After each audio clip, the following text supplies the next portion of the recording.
All right. Hello, everyone. I'm J.S. Garrett, and this is From the Ashes interview series. I have with me a very special guest today. He requires no introduction, but I'm going to roll out the red carpet for him anyway. He is the author of 5 occult classics and the founder of From the Ashes Publishing. I give you Espen Qayin. How you doing, brother? I'm doing great. Thank you for having me here. Oh, shit, man. Thank you. It's a pleasure to get on and chat with you, and it has been too long. I've really been looking forward to getting on and talking with you. I've been reading through a few of your novels here, or your grimoires. I've got the Black Book of Azagthoth, which you gifted to me in person. It was a great honor to meet you.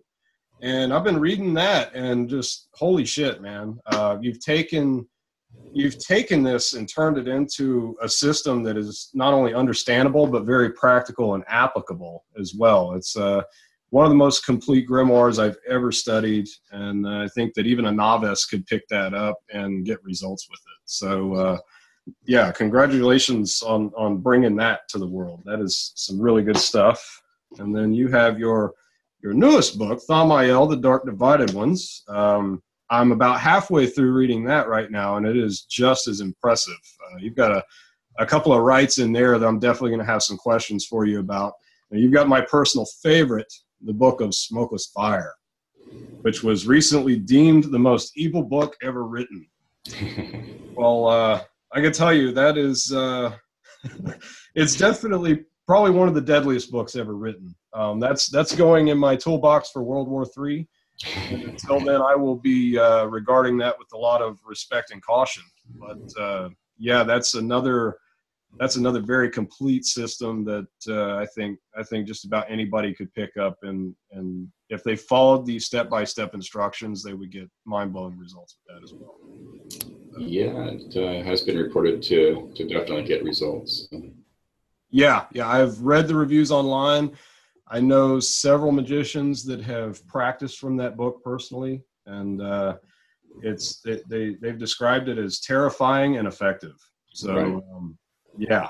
That's something that description. I'll probably never stop reading that. But anyway, I just wanted to jump on and talk with you a little bit. You recently rolled out From the Ashes Publishing, which I am honored to be a part of. I have some rituals listed on there, along with several other incredible magicians like Sorcerer Renarius, Guy Creasy, J.D. Temple, Orly Stewart. I'm missing anyone there? Edgar Kervol also. Yes. So that's something that's still taken off. It's been very exciting so far, and I want to get on and do this on a regular basis. Just drop a podcast every week or so. I'd like to have each member of the house on, and I'd love if you and I could get on here and talk, on a regular basis as well. Sounds good to me. Hell yeah.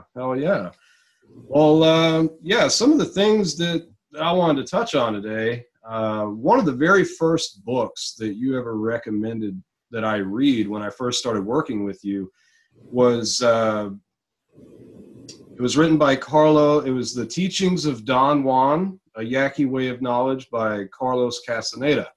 Yeah. Now, you were also the head of the Order of the Voltec, which was based on some of those teachings as well.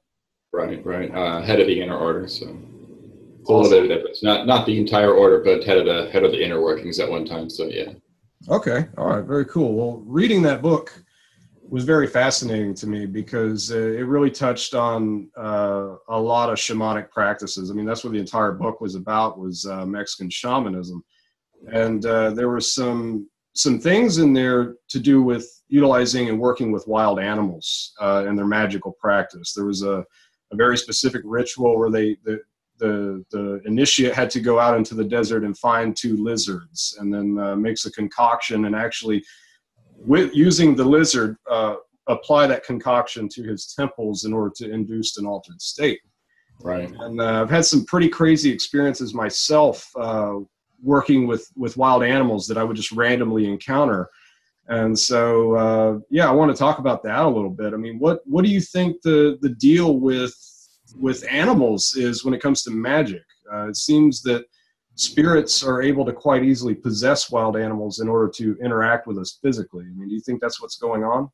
I do think so to some degree. I mean, you know, you talk about working with animals and spirit animals, spirit guides come to mind. I mean, familiars come to mind. These things have, you know, been recorded since people have been working magic.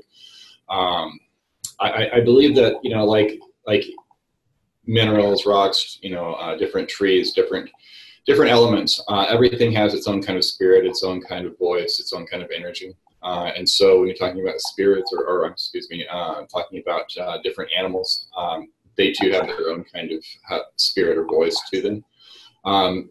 And they do speak, you know, and that's something that, you know, that is definitely more your specialty, more of the shamanic kind of workings with animals. I've had experience with animals, but definitely you kind of take the cake in that regard as far as some of the things that have happened to you. You know, it's like every week there's a new animal that you found that has run into you or crossed your path in some way that has guided you somehow. But I think that, you know, that they definitely are a strong magical link to work with, you know, for a magician to work with. And it's something that's often forgotten also. You know, it's like more ceremonial magic has kind of gotten away from that to some degree. And a lot of the more primal practices or systems, religions, really do tap into that animal aspect that is kind of being weeded out, I think. So I think it's something that really should be, you know, attention should be brought to it a little bit more. Yeah, I agree with you 100% there. And I mean, to me, magic is very primal. When you get to the root of it, it's a very primal energy that flows through the magician when he's wielding these practices. And I live out in the woods, so I mean, there's a lot of animals around anyway. But it seems like every couple of weeks I'm having some type of strange encounter with some type of wild animal, and that usually ends up becoming some type of path working that I end up doing with that creature. And it's something that every magical system out there that I have found touches on a little bit, you know, some more than others, but it's also something that seems to have faded over time. They've kind of got away from those primal roots. And I really think that spirits on some level will influence or even possess wild animals in order to interact with us physically. Now, this is probably because animals theoretically would be easier to possess because they are not quite as complex as the human neocortex. But I don't know. I really think there's more to it than that as well. I think that it's very possible that each creature has a magical current or a energetic current that causes the physical manifestation of that species on this plane. Right. No, I completely agree. I completely agree. So when you tap into that, you're really tapping into the God essence of that creature. I mean, it's some shamanic practices. It's said that every creature has a master spirit of that creature, which would be kind of like a primal God in a sense. Well, you know, I mean, we were just talking about Carlos Castaneda, you know, and the teachings of Don Juan, and in those teachings, in those ways, there are every plant has its own spirit. This is something that's also taught through, you know, the Liber Falcifer kind of currents, the canine currents as well. And so it's every spirit resides within a different kind of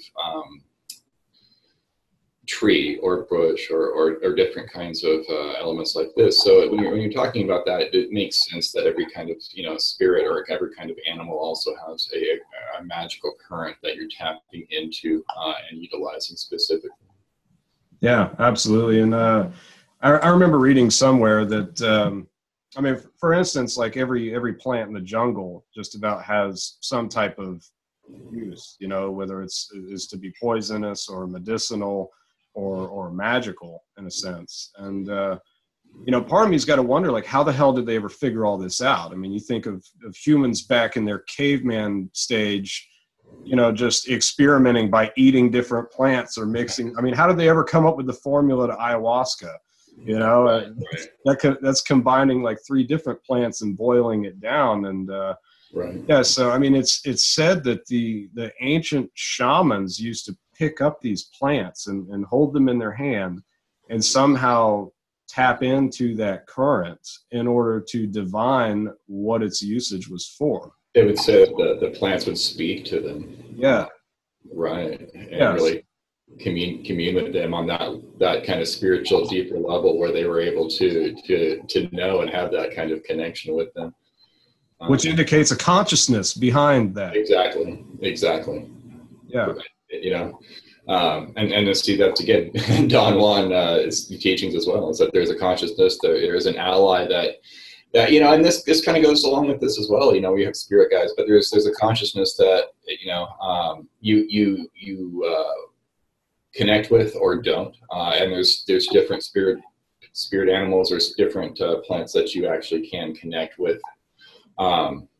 You have to kind of find your match, essentially. You know, so there's a lot of different kinds. It's kind of about finding which one connects with you or aligns with you,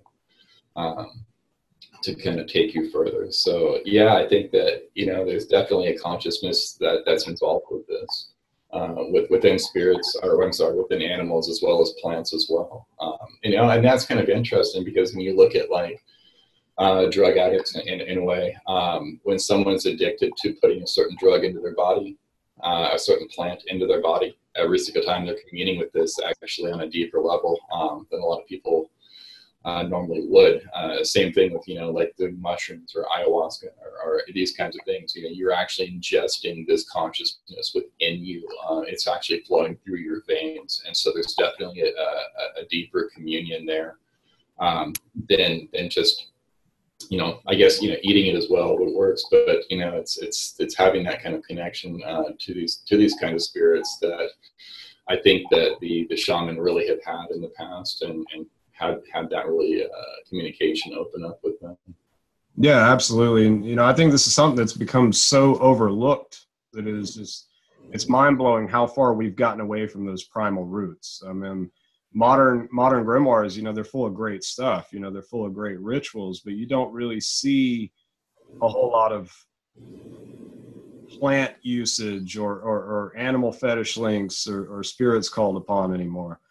And so that's something that I've been really working for the past several years on my off time, composing a grimoire, I guess you could say, just my own personal experiences and working with different creatures as well as plants. But yeah, that's something I'd really like to bring back a little bit and get us back to those primal roots. I definitely wanted to see what your thoughts on that was, since you're one of the people that gave me some guidance in that area.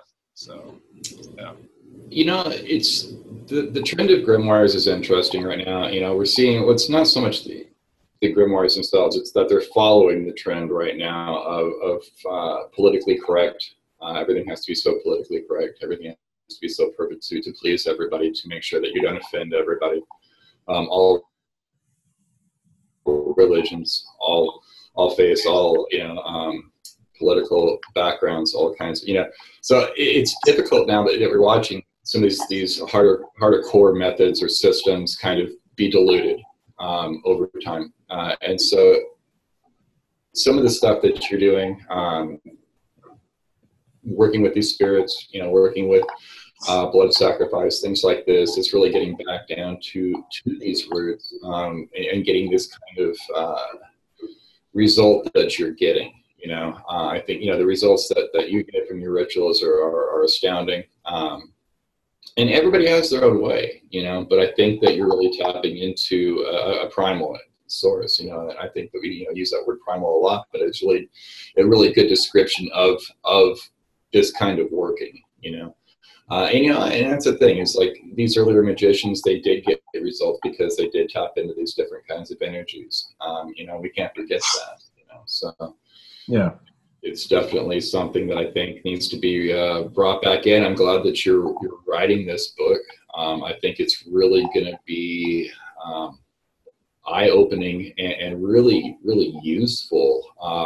You know, to have this kind of knowledge, this kind of shamanic animal knowledge, brought back into the left-hand path. It's like it's like a left-hand path shamanic grimoire, which is just great. You know, no one's done that.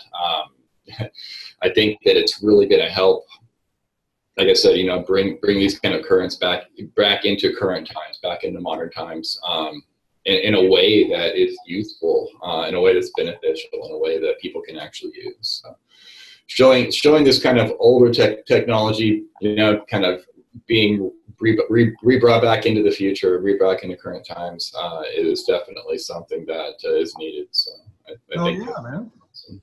Thank you. And yeah, it's something I've noticed with modern day shamanism is it's very predominantly right-hand path. You know, you've got the white shamans and the gray shamans and the yellow shamans. I don't really fully understand what all that's about, honestly. But if you look into old world shamanism, a lot of that was very dark in nature. I mean, you know, some of the Native American shamanisms, like the stories and legends that you can read about these shamans, like they were very scary. I mean, they were widely feared and respected. And like there's a whole aspect there that I think has been all but wiped out of history. And it's nearly impossible to find anyone that has this type of knowledge that's willing to share it. So that's something I'm trying to do, is rediscover some of that and bring it back for sure. But anyway, I appreciate you talking about that with me a little bit. I don't want to take up the entire podcast talking about what I'm working on here, but you have a new ritual that you're offering through From the Ashes to do with Lucifer. This is a monthly working, correct? Can you tell us a little bit about that? Yeah, you know, kind of like what's in the description. This has been something that's been ongoing a long time. People have asked me over and over, and I really want to participate in ritual, and so much of the time, you know, that the price is just out of their reach. You know, and I think before we go into that is like people really need to understand how much effort, energy, planning, personalization goes into a ritual. So the prices, you know, that rituals are set at, I think, are very fair. Not everybody can reach that. Not everybody, you know, is able to do that at this time in their life. But they still want to access magical ritual. They still want to access, you know, this kind of energy in their life. And so what this rite is, the Blazing Circle, as I've called it, is something that I've done monthly, and it's just something that I was doing personally for myself.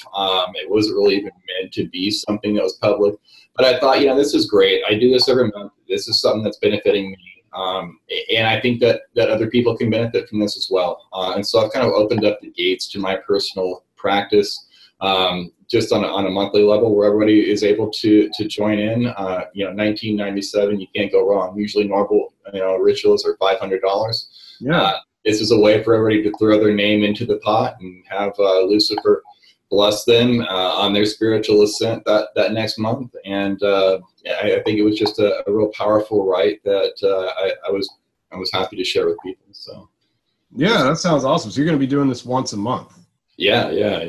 Okay, and it's something that people can sign up for, to where the payment automatically comes out every month, or is it like a month by month basis that they have to sign up? At this time, it's definitely a month by month where they'll have to sign up. But, you know, I'm looking into auto draft and stuff like that, but we'll see. But at this time, you know, it's really just for people that wanted to come in and you know, once a month, join up. There is a yearly subscription if you already knew you wanted to, you know, do it for a whole year or whatnot. You just sign up for the whole year. So there's that option as well. But yeah, that's awesome. Kind of opening the doors for anybody who wants to join me, you know, basically. Yeah, that's awesome. That's something that most people can afford, and yeah, I think they'd be surprised what they get out of something like that. You know? Yeah, absolutely. You know, it's just kind of like a monthly protection. You know, monthly energizing and monthly kind of opening up a path. It's not a specific ritual for anything. You know, I do advise going and getting specific rituals if you have things in mind, but it's just kind of an overall protection and guidance, you know, and that's kind of nice to have. Well, it'd also be a great way to boost other magicians in their own practice, I would think. You know, if you're already working towards accomplishing your goals using ritual magic, It would not hurt at all to have a skilled, experienced magician doing a working like that for you once a month.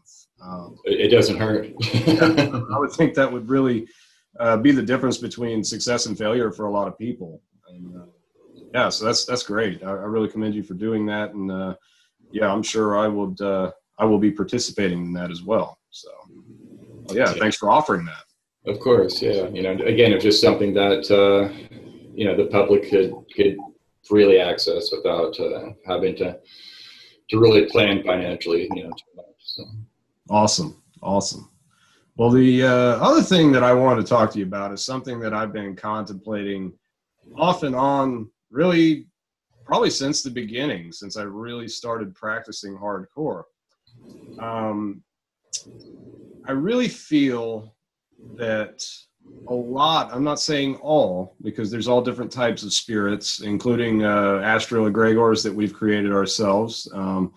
But I believe that a lot of these really ancient spiritual intelligences may actually be in physical form, either on another dimension, another plane of existence, or possibly another planet.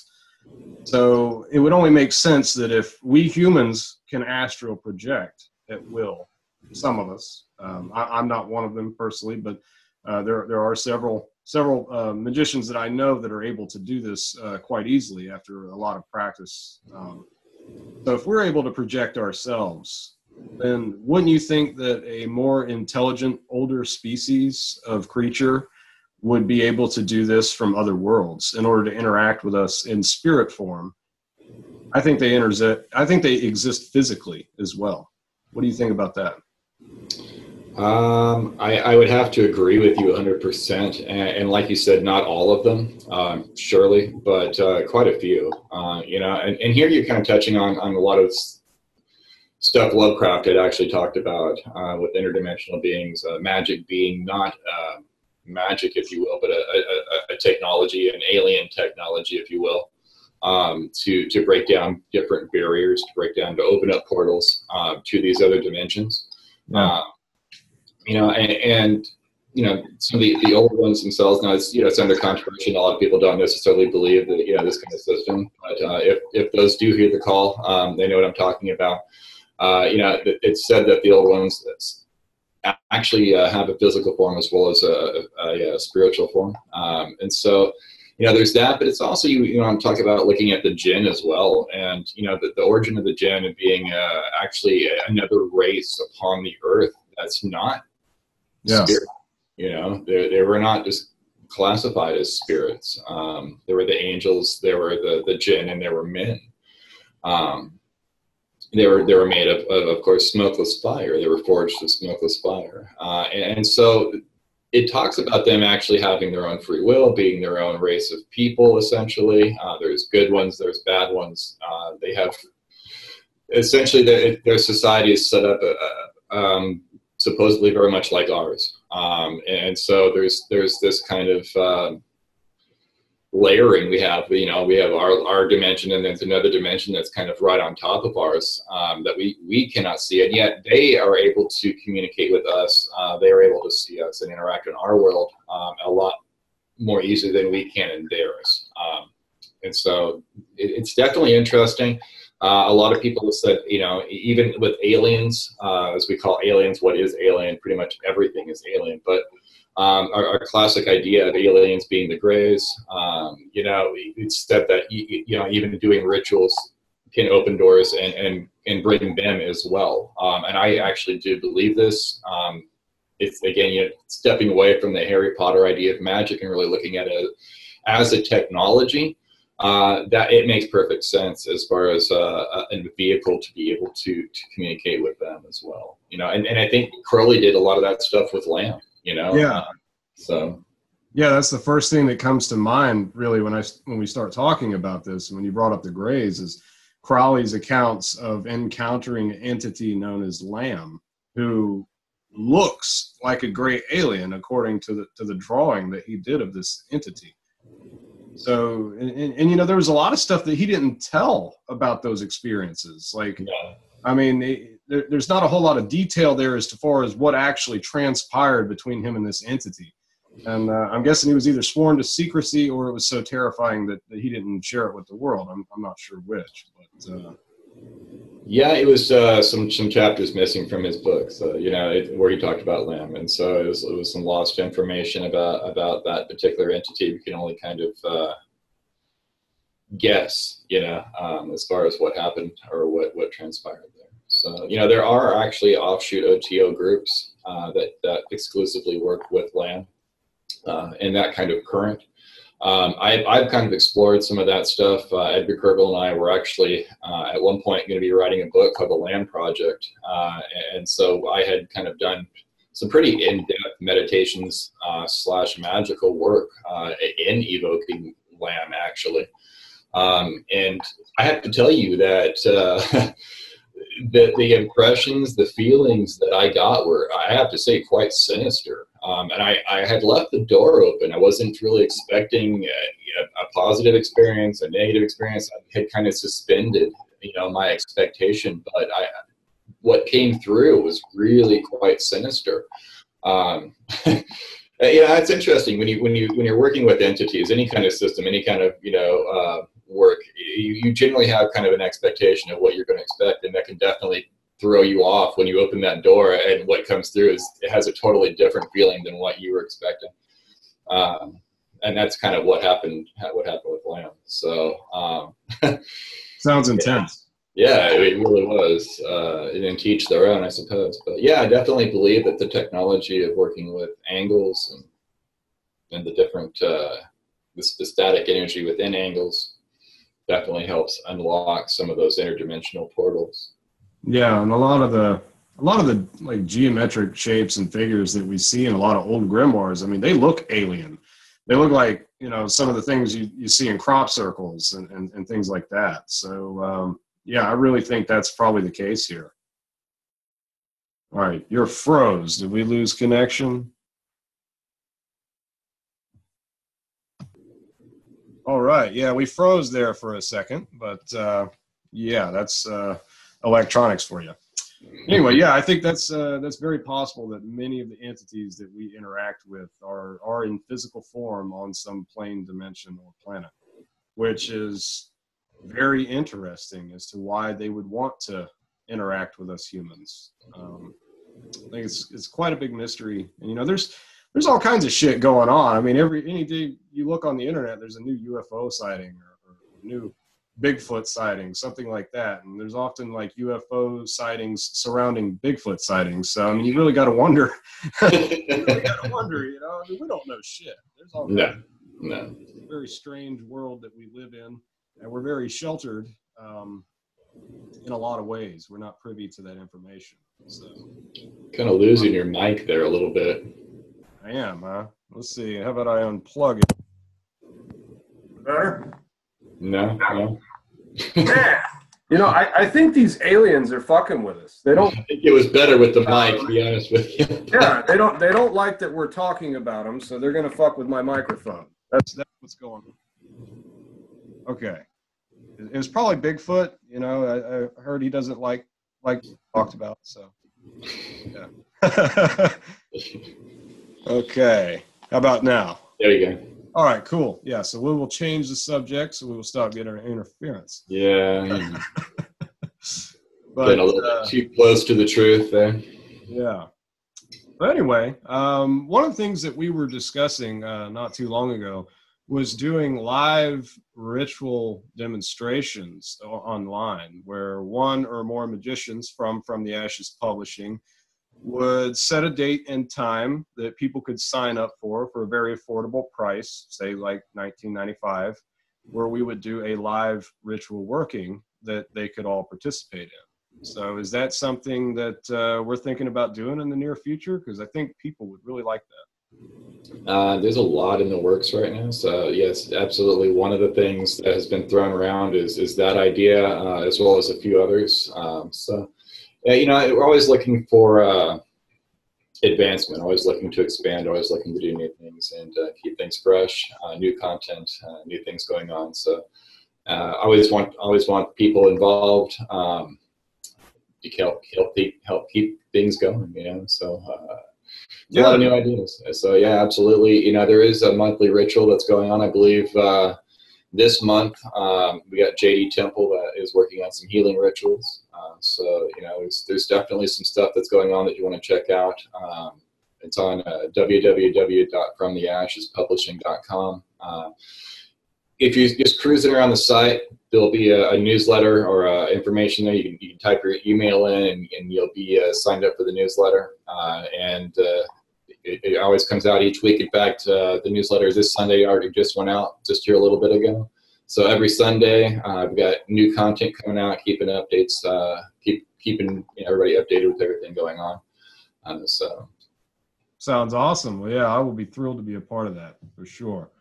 One thing I wanted to ask you about pertaining to the Book of Smokeless Fire, real quick before we hang up. There is a ritual in here that you describe as being a ritual that you recommend doing in order to prepare for the rituals that are found in this book. Right. It consists of going out into the woods with very, very minimum tools. Right. There was a bowl of water and some other very minor tools. Right. Where they conduct a visualization of a black serpent coming out of the woods and crawling into them. Right. It's like a purification ritual almost, is what it sounds like. Can we talk about that a little bit? Sure, absolutely. That's something that I recommend actually doing about once every 3 months, actually. And I actually had talked about, this is a similar rite that was actually included in the Black Book as well, working with Nyarlathotep, being the Black Serpent being an actual incarnation or a form of Nyarlathotep as well. But it can be done, just with the Black Serpent, just with the left-hand path kind of current. And it's basically is exactly a purification. It kind of resets one's energy every 3 months, and it kind of gives you that kind of protection, rejuvenates yourself, realigns. It's kind of like a realignment to the current, and kind of immersing oneself into that current. Just like I said, about every 3 months, it's really kind of good to go ahead and do that, and just kind of reset yourself. So it's definitely a powerful ritual for sure. Yeah, that was one of the most fascinating things to me in that book. And it would seem like doing that would change a person forever. It would seem like, I mean, a lot of the stuff that I read about pretty much has permanent effects upon people. Yeah. Do you think that could cause like maybe a genetic alteration on some level, maybe activating something that lies dormant? I mean, we have several strands of DNA that are dormant within us. And it would seem like that would trigger some type of transformation doing that ritual. It's hard to say. It's like definitely an awakening. When someone does something like this, and when you're aligning to some kind of currents like that, there's definitely like something that awakens, and you can call it or consider it, DNA, kind of realigning if you want spiritually. One is aligning. There's a lot of what they consider junk DNA in what we have, so it's hard to say all of what is involved there. A lot of that's been thrown around a lot lately. A lot of DNA has been thrown around a lot. Structuring your DNA, changing your DNA to align with these different kinds of currents. I think it's a really interesting subject in philosophy. I don't see, I believe that our exterior appearance definitely has to do with our interior influence or how our spirit looks influences. So I think that what we're doing on a spiritual level absolutely affects us on a physical level. So I don't know about changing DNA, but I would say that there would definitely be some alignments there that people would wake up to or align to, which would change essentially, I guess, your DNA or your physical structure to some degree. Yeah, I agree with you 100% on what you just said, that our interior does seem to influence how we look on the exterior. Now, that's something that you don't hear people talk about, and I think it's mainly because a lot of people would get offended. The whole beauty's only skin deep, in inner beauty, and then you start talking about like inner beauty and inner ugly, and right. It really hurts some feelings talking about that. But I have noticed myself, and I've noticed a lot of other people seem to change physically on the outside and how they look and even act and feel by the magical currents that they are working. So there would be currents that would deteriorate you physically, They cause you Absolutely. to become less attractive, and there would be currents that would enhance your health and physical beauty as well. I couldn't agree more. You know? Yeah. And yeah, it's true. You know, I mean, again, politically correct, but I mean, I wasn't really trying to hurt anybody's feelings with that at all. But Yeah, we don't want to hurt any feelings, because then they'll have to it pay is online it is what I believe. and that is never pleasant. Okay, that is never pleasant, but it is free. It is totally free, because JS cares about everyone's feelings.